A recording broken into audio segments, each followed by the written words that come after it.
व्रत करे माँ अहोई, संतान हित यश मान। आशीष दे माँ अहोई, पूर्ण हो सब काम। माता पूजे अहोई, रखे पुत्र का ध्यान। धन धान्य सुख समृद्धि पाए, परिवार महान। आज कार्तिक मास की अष्टमी तिथि की आप सभी को हार्दिक शुभकामनाएं। आज कार्तिक मास के कृष्ण पक्ष की अष्टमी तिथि है। इसे साल की सबसे बड़ी अष्टमी मानी जाती है और आज ही के दिन अहोई अष्टमी का व्रत रखा जाता है। कुछ स्थान पर इसे अहोई आठे भी कहा जाता है। अहोई अष्टमी का व्रत करने से अति उत्तम फल मिलता है। इस व्रत को करने वाली स्त्रियों की सभी संतानें दीर्घायु होती हैं, उनके रोग शोक दूर होते हैं और उनको सुख संपत्ति की प्राप्ति होती है। उनमें सद्बुद्धि का विकास होता है और उन पर सभी प्रकार के सद्गुण आते हैं तथा संतानों पर आने वाले सभी संकट कट जाते हैं। इस व्रत को करने वाली स्त्री की संतानें जीवन के प्रत्येक क्षेत्र में सफलता प्राप्त करती है। तो आज मैं आपको सुना रही हूँ अहोई अष्टमी की 3 पौराणिक कथाएं। आप सभी से निवेदन है कि इन कथाओं को बड़ी ही श्रद्धा और प्रसन्नचित्त मन से पूरा अवश्य सुनिएगा। कथाओं को सुनने के बाद आप अहोई माता की आरती का भी श्रवण करेंगे। एक साहूकार था जिसके 7 बेटे और 7 बहुएं थी और एक बेटी थी। दीपावली से पहले कार्तिक अष्टमी के दिन सातों बहुएं अपनी इकलौती ननद के साथ जंगल में मिट्टी लेने के लिए गई। जहां से वे मिट्टी खोद रही थी वहां पर स्याऊ सेई की मान थी। मिट्टी खोदते समय ननद के हाथ से सेई का बच्चा मर गया। तब स्याऊ माता बोली, तूने मेरे बच्चे को मारा है, इसलिए मैं तेरी कोख को बांध दूंगी। तब ननद ने अपनी सातों भाभियों से कहा कि मेरे बदले में तुम में से कोई अपनी कोख बंधवा लो। 6 भाभियों ने अपनी कोख बंधवाने से इनकार कर दिया, लेकिन सबसे छोटी यानी कि 7वीं भाभी सोचने लगी कि यह तो मेरी इकलौती ननद है और अगर इसकी कोख बंध जाएगी तो इसका वैवाहिक जीवन कैसे कटेगा। लेकिन अगर मैं अपनी कोख बंधा लूंगी तो कोई परेशानी नहीं है, क्योंकि मेरी जो 6 जेठानियां हैं उनकी संतान होने से वंश तो चलता ही रहेगा। ऐसा सोचकर सबसे छोटी भाभी ने ननद के बदले में अपनी कोख बंधवा ली। अब तो उस छोटी बहू के जो भी बच्चा होता वह पैदा होने के 7वें दिन ही मर जाता।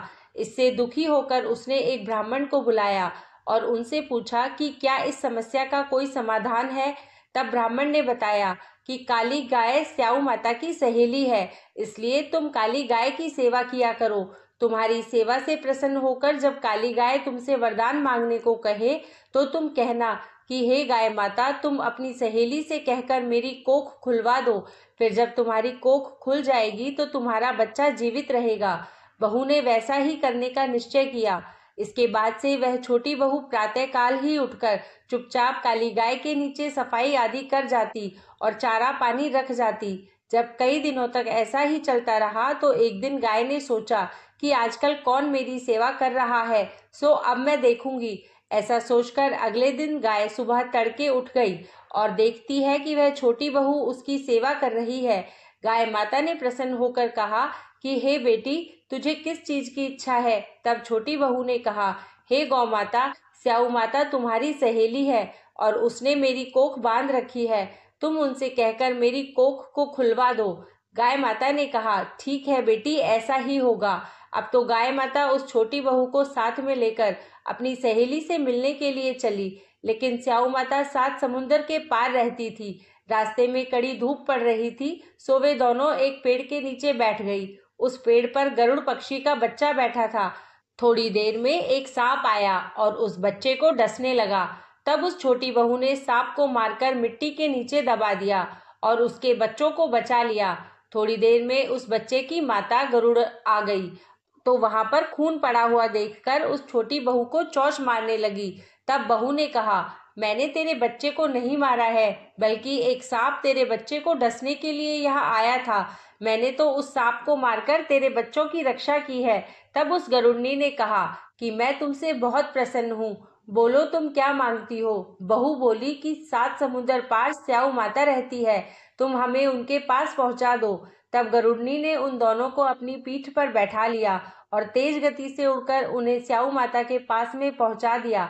स्याऊ माता उन्हें देखकर बोली, आओ बहन, बहुत दिनों बाद आई हो। फिर कहने लगी कि मेरे सिर में जुएं पड़ गए हैं, उन्हें निकाल दो। तब उस बहू ने सलाई से सारी जुएं निकाल दी।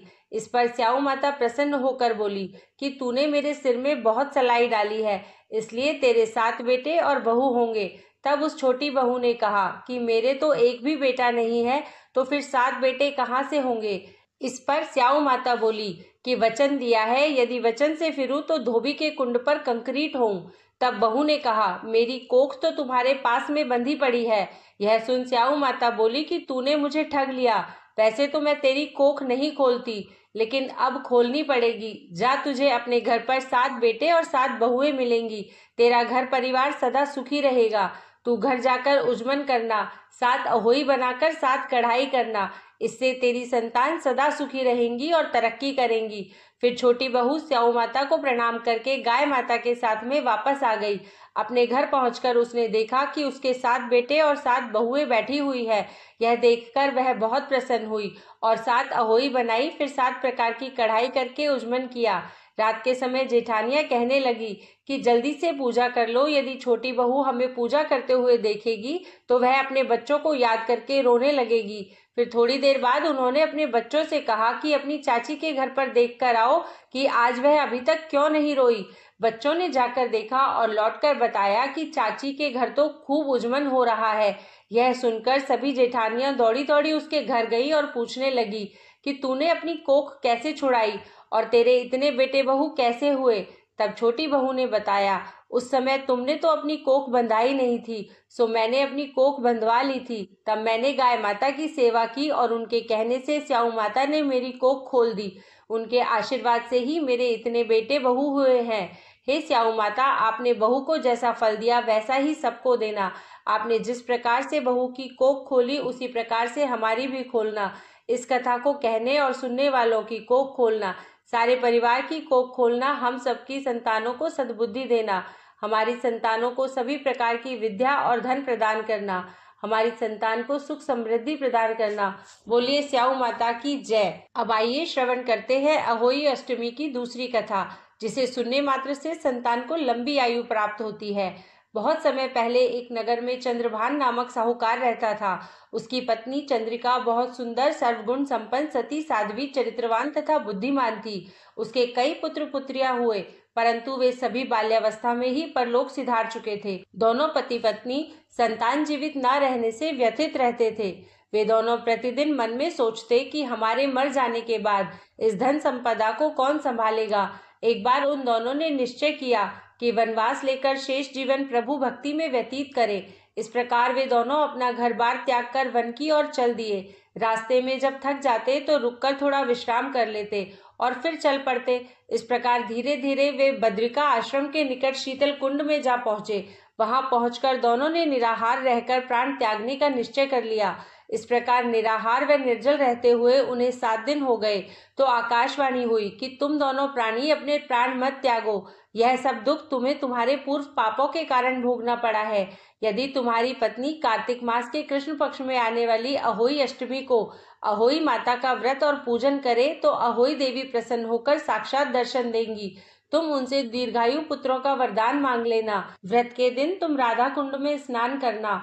तत्पश्चात चंद्रिका ने आकाशवाणी के बताए अनुसार विधि विधान से अहोई अष्टमी को अहोई माता का व्रत और पूजन अर्चन किया और तत्पश्चात राधा कुंड में स्नान किया।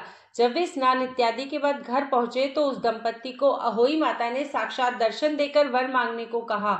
साहूकार दंपत्ति ने हाथ जोड़कर कहा, हे माता, हमारे बच्चे कम आयु में ही परलोक सिधार जाते हैं। आप हमें बच्चों के दीर्घायु होने का वरदान देने की कृपा करें। तथास्तु कहकर अहोई माता अंतर्ध्यान हो गई। कुछ समय के बाद साहूकार दंपत्ति को दीर्घायु पुत्रों की प्राप्ति हुई और वे सुख पूर्वक अपना गृहस्थ जीवन व्यतीत करने लगे। बोलिए अहोई माता की जय। अब आइए श्रवण करते हैं अहोई अष्टमी की तीसरी कथा। किसी नगर में एक सेठ सेठानी रहते थे। उनके 7 पुत्र थे।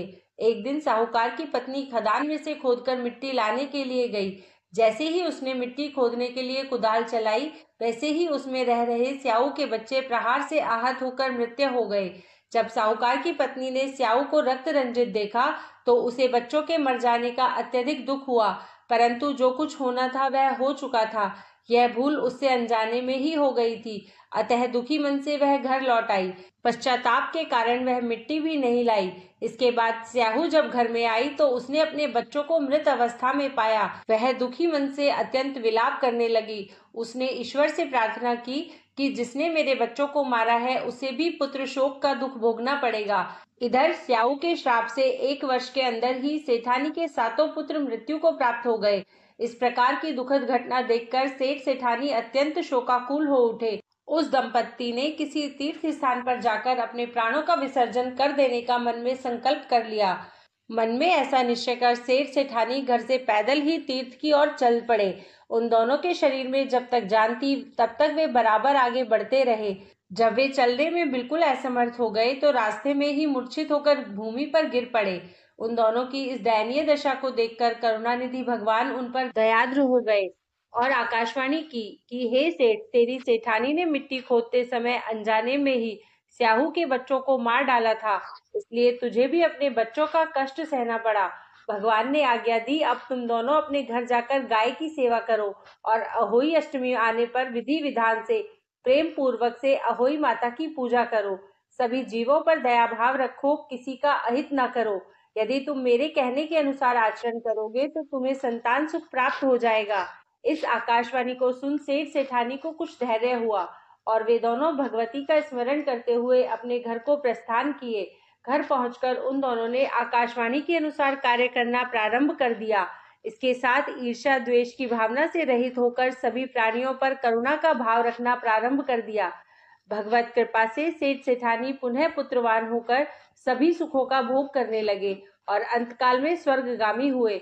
बोलिए अहोई माता की जय। आइए अब अहोई अष्टमी की पूजन विधि को जान लेते हैं। इस दिन स्त्री पूरे दिन भर व्रत में रहती है। फिर सायकाल को घर के आंगन की दीवार पर या अपने घर के पूजा घर के निकट की दीवार पर अष्टकोष्ठक की अहोई की पुतली बनाए या अहोई माता का चित्र भी रख सकती है और उसमें इच्छा अनुसार रंग भरे। फिर उसके पास में सेई तथा सेई के बच्चों का चित्र बनाए।